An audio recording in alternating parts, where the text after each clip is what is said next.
Bienvenue à Saint-Paul-Trois-Châteaux dans la Drôme. Aujourd'hui, j'ai rendez-vous avec maître Antoine Brouard pour parler d'immobilier et de terrain à bâtir. Vous êtes bien dans un nouvel épisode de Passer à l'acte le mag. Suivez-moi, on est parti.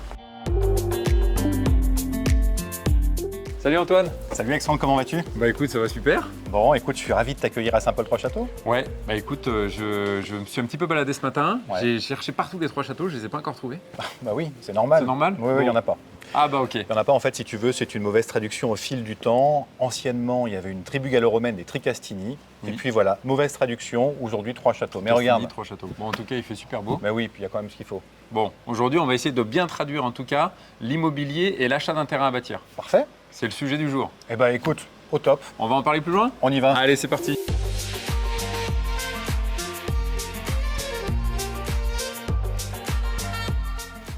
Alors Antoine, si j'achète un terrain à bâtir, j'ai deux possibilités. Soit je l'achète sur un lotissement, C'est ça. soit je l'achète en secteur diffus.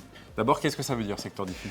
Secteur diffus, c'est vrai que c'est un terme qu'on peine à comprendre. Bah, secteur diffus, ça veut tout simplement dire qu'on n'est pas dans un lotissement. D'accord, donc c'est tous les autres terrains finalement. C'est tous les autres terrains, hors lotissement, quels qu'ils soient. Ok. Alors c'est quoi la différence du coup entre les deux? Ben, un lotissement, déjà, on va généralement avoir un petit terrain, pas très Ouais. grand. C'est par contre ce qu'on va trouver le plus aujourd'hui sur le marché. Et c'est un terrain qui va être vendu souvent par un professionnel. D'accord. Un terrain en secteur diffus, généralement, ce sont des particuliers qui se les vendent entre particuliers. D'accord. Et ce sont souvent des terrains de plus grande importance. D'accord. Après, il n'y a pas que ça comme différence, bien Ouais. entendu.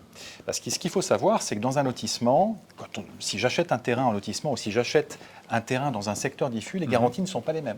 Ouais. Déjà, dans un lotissement, on a une obligation de bornage. C'est-à-dire que le lotisseur, le vendeur, il va délimiter le terrain, il va Ouais. demander un plan et il va le fournir à l'acquéreur. C'est une obligation. Mhm. Ce que nous, on n'a pas retrouvé dans... C'est pas obligatoire en secteur diffus. exactement. Ok. Aussi, par rapport aux viabilités. Mhm. Quand un acquéreur achète un terrain à bâtir dans un lotissement, forcément, il a ses petites logettes, ses petites coffrets, ce qu'on appelle, qui sont situés en limite de terrain, où il n'a plus qu'à venir se brancher une fois qu'il a construit sa maison. Dans un secteur diffus, c'est pas pareil.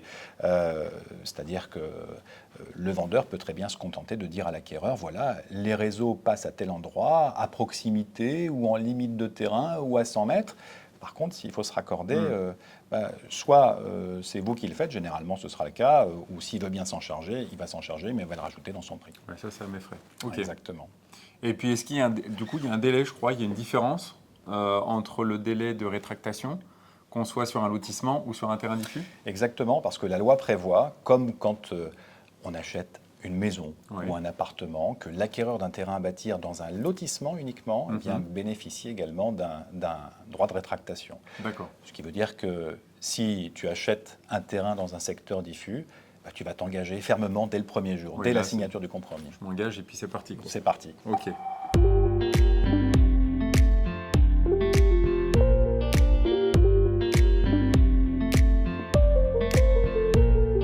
Antoine, quelles sont les différentes étapes pour quand on achète un terrain à bâtir? Alors déjà, il y a une étape incontournable à laquelle on ne pense pas forcément, c'est d'aller voir son banquier. Oui, déjà pour savoir si on peut.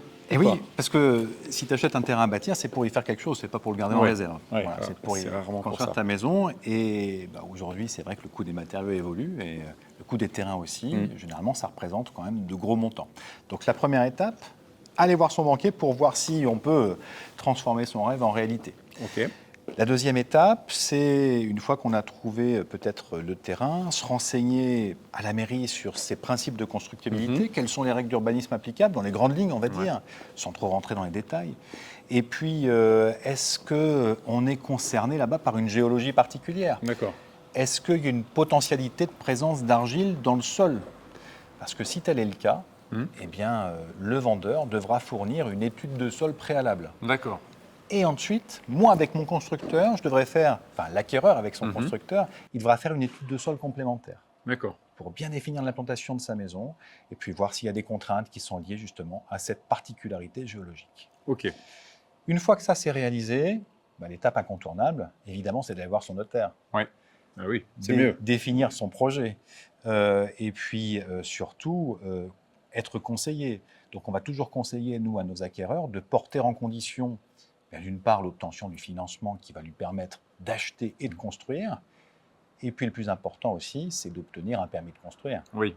Parce que si j'ai ni l'un ni l'autre, forcément, Je ne peux pas construire. bah non. Puis Ça peut prendre pas mal de temps, j'imagine. Les permis de construire, c'est pas toujours c'est immédiat. ça. C'est pour ça qu'il faut bien discuter avec son notaire, parce que déjà, son permis de construire, il faut pouvoir le déposer. Donc, il y a Ouais. déjà un certain délai, suivant d'où on en est dans l'avancement du projet de construction. Ensuite, il faut l'obtenir.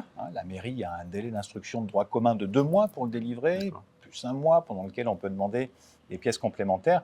Et puis, voir un plus grand délai si jamais on est dans un secteur particulier, comme par exemple des secteurs de monuments historiques. Ok. Et puis ensuite, il faut rendre son permis définitif à l'égard des tiers et à D'accord. l'égard de la loi.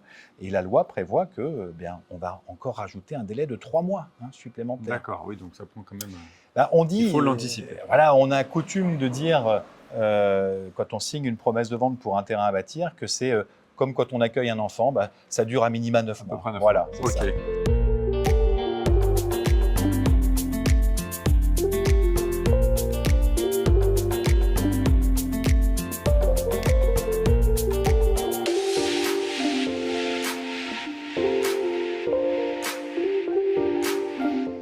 Merci beaucoup, Antoine.